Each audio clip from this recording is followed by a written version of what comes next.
I hope you're here because you understand the rules of football. If not, give me 15 minutes to explain why that goal should never have stood and why Szoboszlai was correctly sent off at the weekend. Brace yourselves. 20 times the champions of it. And Bono's in and scores for Manchester United. On an Old Trafford hat-trick here, Mo Salah. Oh, yeah! Guys, if you are tuning in for the first time, my name is Alex. This is usually a podcast which includes both a Liverpool fan and a Man United fan, and occasionally Vince as well joins us, who's another Man United fan. This week I'm by myself, so you have got a completely unbiased episode. As someone who was a neutral watching that game, I feel like I've got a good position to be able to tell you what I think about it and why I think the referees eventually, with the help of VAR, got that decision right. If you don't know what I'm talking about, at the weekend, Man City went away to Anfield and won.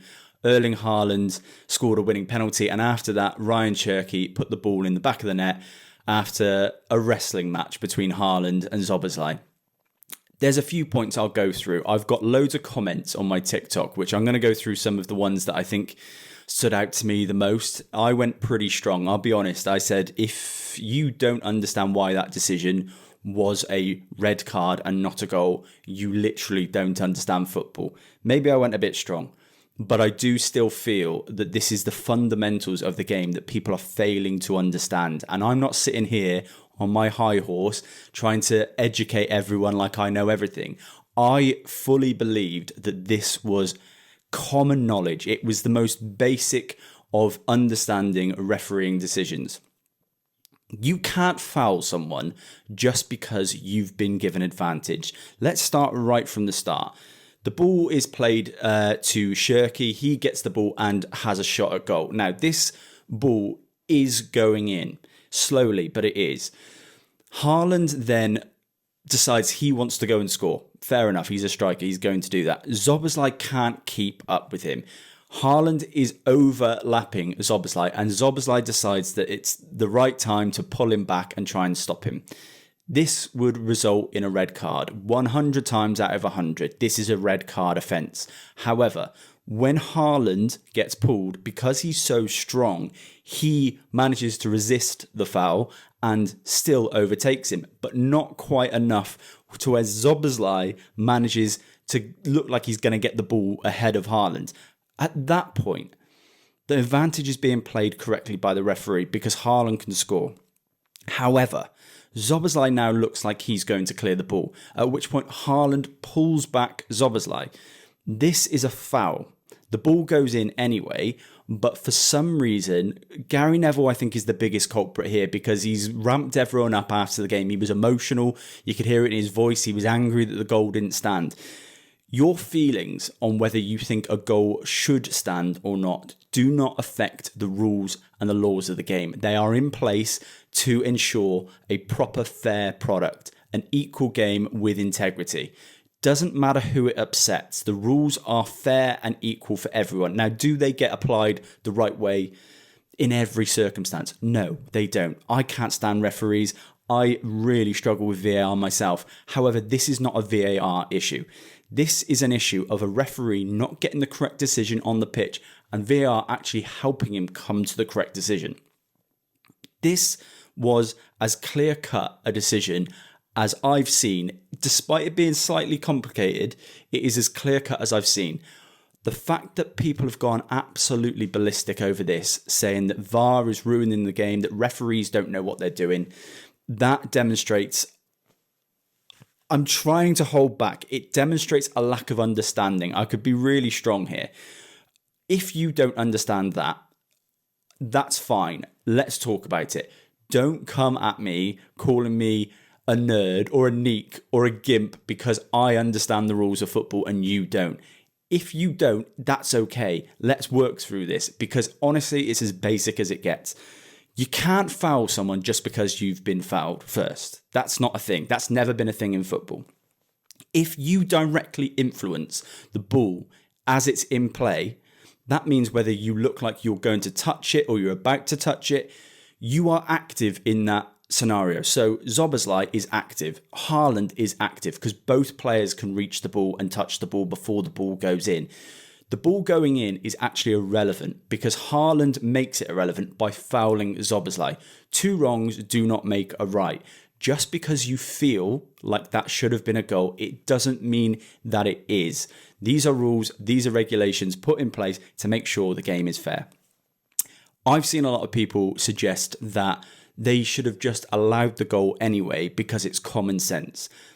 Common sense doesn't mean that you let your feelings dictate what happens on the pitch. Common sense is quite literally the opposite. Common sense is going based off the rules and regulations and the laws that we've come up with as a community, football community, together to make sure the game is fair. Common sense is following the rules despite your feelings. I can't believe that is even disputed. I've seen a lot of people say that the ball was going in anyway. Yes, the ball's going in anyway, because we see it go in. Does that mean it's not a foul? No. There are so many factors at play here that could affect that ball before it goes in. There's a foul from Szoboszlai, there's a foul from Haaland. This is really simple. You cannot score a goal if you fouled your opponent.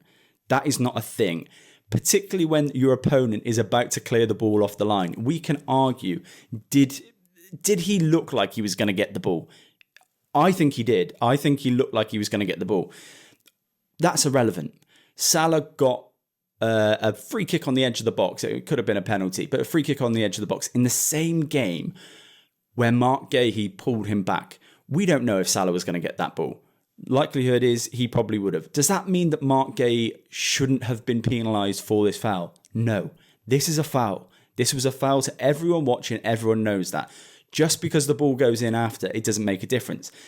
There's another side of this. People are saying, well, what if the ball goes in and there was a foul in the build-up? We see it all the time. That's never given as a free kick. No, because the advantage is with the attacker. The attacker isn't fouling the defender. Haaland fouls Szoboszlai. We can't ignore that fact. I've seen people say it's soft, that Szoboszlai shouldn't have been sent off. It's a red card. All day long, every single day, every day of the week, it's a red card. Everyone knows that. I'm going to go through some comments and then we'll move on to talking about United in a little bit. I am a United fan. We normally talk about United and Liverpool, so I'll touch on both of them. But some of the comments that I was getting on here, there's 400 at the moment, and I won't be able to read through all of them, but some of them that just honestly, sometimes I feel like I'm alone in this world. I've seen a lot of people come out. Jeff Stelling was one of them I got sent this morning. I heard Wayne Rooney, his lad who was on there that does his podcast with him, all saying that it's not within the spirit of the game. The spirit of the game is the laws. I'm sorry, that is just how it is. You can call me a geek, you can call me a nerd. I'm not going to apologise for knowing the rules of football if you don't. I'd like to think anyone who is here currently does know the rules of football and we're together. If not, feel free, fire questions in the comments. I'm open to it. So I'm going to read through some of these comments on TikTok, and I might get mad. I'll be honest. I might get angry. I've tried to calm down. It's just, it blows my mind that people don't understand this. The ball is literally going in regardless. Wrong decision. That doesn't matter because the attacker fouls a defender who's about to clear it. Haaland should have got a booking as well then. No, because whatever he does after that, unless it's endangering an opponent or it's serious foul play, it doesn't mean anything. And actually, it wasn't even a bookable offence anyway. Goal scoring opportunity, in quotations, it went in, crying face. It was a goal scoring opportunity that was denied by Szoboszlai, correct. But Szoboszlai is going to clear this ball. And I know that he fouls Haaland in the process of doing that, but that's why the advantage is played. The advantage is played to allow the attack to continue and play out to see if the advantage is with the attacking team. You can't have both. You can't have an advantage and then, even though there was a foul, play on through it. You can't do that. You can't foul someone just because someone's fouled you. I feel like I'm saying this to them blue in the face. The goal went in anyway. It wasn't going to go in because Szoboszlai was going to stop it. The foul happened in the process, in the build-up. It is relevant to the goal going in because it wouldn't have happened. No, you are wrong. And VAR did not get it right. You can't play advantage and then change your mind. Yes, you can. That is literally the definition of advantage. I'd argue VAR shouldn't even get involved. The referee had full view of the incident. It was his decision to play advantage. Sometimes I struggle with some of these comments because I actually don't think I can put an argument across where you'll understand it. And again, the amount of people who say, "Oh, you're arrogant." Fine, say I'm arrogant. Say I know the rules of football. You should know the rules of football, and I hope you do. If you don't, then what am I supposed to do? Am I supposed to just go, "Oh yeah, no, you're right. You don't know, so I guess nobody knows." No, somebody knows. Football's existed for centuries. Except VAR actually got it wrong because Haaland was actually offside, but they never spotted it. Haaland was, again, I'm explaining the rules of football. Haaland was in his own half when the ball was played. Just no one cares about the rules being correctly applied here. Can we have them applied correctly when it matters, please? This matters. A big thing that I've seen people talk about is Szoboszlai's going to miss the next game now, and it doesn't suit City or Liverpool.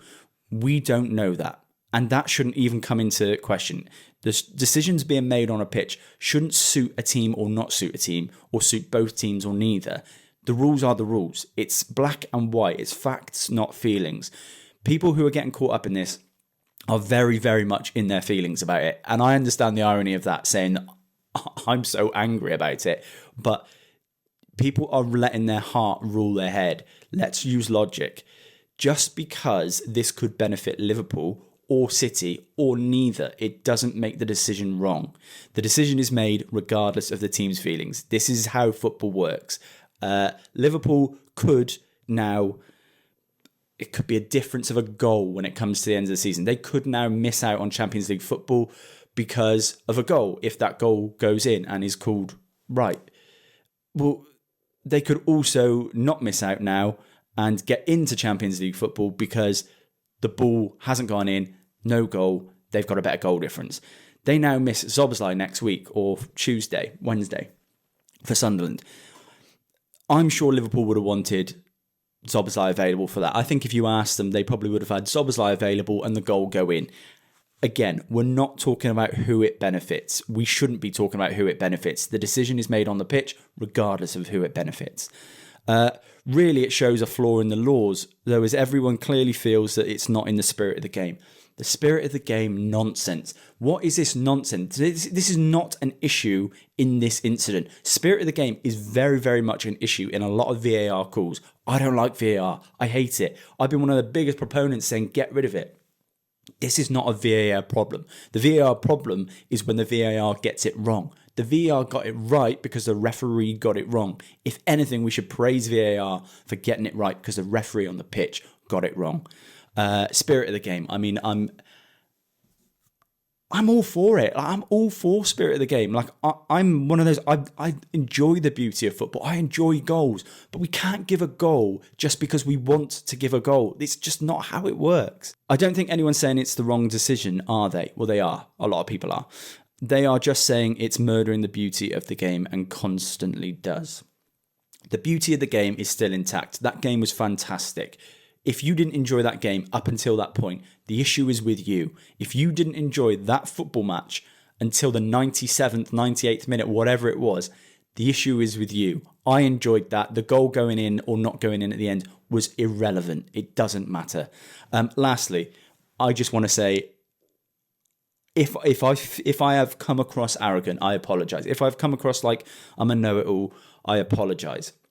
I don't know how much more clear I can be and say it. I've tried my best. There was a video from the Tottenham fan, Ben, who's on TikTok. He's a content creator. And it just encapsulated everything that I was feeling. He said, you've got to be some sort of gimp if you think that goal shouldn't have stood. Just because you apply the rules of the game, you are now a nerd, you are now a gimp. And that's where I'm like, I don't get it. What world are we living in? We are so governed by our feelings. We are so absolutely headstrong because of what we feel in here, rather than what is in front of our eyes. Look at the facts. The amount of times I've seen people come back and forth, and rather than going at me with an argument because they haven't got one, they are now saying, yeah, but it just didn't feel right. That is irrelevant. Your feelings don't matter. I'm going to move on from this. I'm going to talk about something positive because I'm a United fan. I was at the game on the weekend, 2-0 against Spurs, and it was great. Liverpool are in a mess, but are they? I'll talk about that in a second as well. Starting off with the United game. It was weird because it's the first time that I've watched a United game where I felt confident we were going to see it through after like 20 minutes. Like every United game, whether it's Amorim, Ten Hag, whoever's come before him since Sir Alex, it's always felt like it's a slog. Anything can happen. When we went 1-0 up and it was almost petering out. I know Tottenham had a couple of breaks, but it felt like we were comfortable. We were confident. Everyone was confident on the ball. The biggest difference I see, and this is a mad stat about Cobby, every single game that Cobby has started this season, Manchester United have won. This is not a coincidence. It's not a fluke anymore. When you've got a player who controls the play, who dictates the play, but is also so comfortable in possession, you have a chance to build attacks, to control attacks and defend attacks. He is everywhere. That kid runs more than anyone else on the pitch, and he's a player that was cast aside by our previous manager. This is one of the biggest crimes in football. The fact that Kobbie Mainoo couldn't get a game under Ruben Amorim. I'm almost so mad about it because what has it cost him?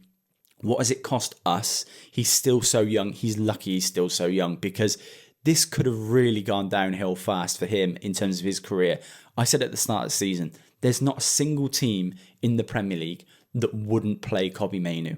And I still fully believe that. The more you watch him play, and again, the weekend, he's been one of our better players since Carrick's come in, but he was the best player on the pitch for me at the weekend against Tottenham. He was fantastic. And again, you see little clips of him jinking past defenders, jinking past attackers, people pressing him.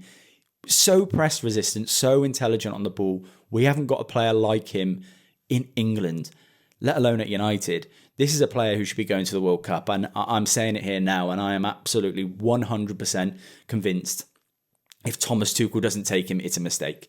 He has to go. He's an unbelievable talent and he's so young. He's 20 years old. The kid's 20 years old. It's madness. And yeah, I think we can all appreciate what Amorim was trying to do, I think. But to deny the fact that Kobbie had the potential that he had and to not see that and not utilise that is one of the biggest crimes in Manchester United's history. I'm devastated that it's taken this long for him to become maybe one of the first names on the team sheet. So yeah, United looking really strong. I felt, like I said, very confident. I didn't before the game. I know Spurs have got an amazing away record this season, despite where they are in the league table. It felt accomplished. It felt like we. I struggle to say it. It felt like we used to feel when Sir Alex was in charge, when we used to win games, and it was like a formality sometimes. And yeah, there's going to be drama, but some of the games I used to watch as a kid, and you'd just be like, this is either going to be 2-0 or 3-0. It's not going to be 1-0 or we're going to lose and get beat at home. It felt confident. It felt comfortable. For me, it's one of the biggest things about Carrick, and you can see his personality, and I see that reflected in the team. He's so calm. He's so assured. He was as a footballer. He is as a person, and now his team's reflecting that, and I think it's fantastic. And even if you're a neutral, you've got to appreciate what Manchester United does for the Premier League, what Manchester United being in a potential title race does for the Premier League. Let's talk about a title race, because I jokingly said after the City game that we're going to win the league. I was told, well, it's one game. Let's get past Arsenal. We beat Arsenal. It's 2 games. Let's get past Fulham. We beat Fulham. All right, 3 games. It can happen to anyone. Anyone can win 3 games. Let's get past Tottenham. We beat Tottenham. We've now got West Ham on Tuesday night, and it's away, and it's not easy because West Ham have had a bit of an upturn in form. I still feel confident. And 5 in a row becomes a real problem for the rest of the teams around us because we don't look like we're going to lose. We had a dodgy moment in the Arsenal game, a moment of brilliance, clawed us back. We've got players all over the pitch who are capable of that brilliance. I feel like we are the best attacking team in the league. We definitely create the most XG. If you think that's a nonsense stat, then just ask Pep Guardiola, just speak to top coaches and performance analysts in the Premier League. They don't think it's nonsense. They definitely believe in it, and it reflects, because I believe that there is a stat that I think maybe 5 of the last 6 teams to win the Premier League have created the highest XG. So it's definitely relevant. Man United, could they challenge for the title? I don't think it's on United. I think it's on the teams around us. I think if Arsenal stay solid, which they have been, and you've got to give them credit for that, I just don't think that it's just a mathematical impossibility for us to catch them. City don't look assured, but I loved the interview of Bernardo Silva after the game and Haaland, where they were talking about their mentality. They knew that if they lost that game at the weekend, they're not going to win the league, and they're giving it to Arsenal. They had to win that game. So Bernardo Silva's reaction to his own goal was, I don't care, I'm not celebrating, let's go and get the ball and go and get another one. Imagine having that mentality away at Anfield. We've just equalised when we didn't look like we were going to. Imagine thinking, no, we need to go and win the game. This is why they win so much. This is why that team is the elite of the elite. Personalities, characters like Bernardo Silva and Erling Haaland, the mentality to slot that penalty away really late on from Erling Haaland, and the mentality to want to go and get another goal as well from the whole City team as well. Haaland said that it sent a message, what Bernardo Silva did, to the whole team, but also the fans as well. So yeah, that was fantastic. I think City are the ones that maybe we could catch, but I think realistically, if we're honest, it's going to be too hard. But that's not to say that what Michael Carrick is doing and will achieve by the end of the season isn't an amazing feat, because if we go even close to the top 2, top 3, we have had a phenomenal turnaround, and all the credit should go to Steve Holland, Michael Carrick, Johnny Evans, the coaching staff that came in, because they fixed it. They have fixed Man United, so fair play to them. Liverpool, I wouldn't be as worried. Look, as a United fan, it's hard to be unbiased. I try my best, but if I'm a Liverpool fan, I watched that game at the weekend.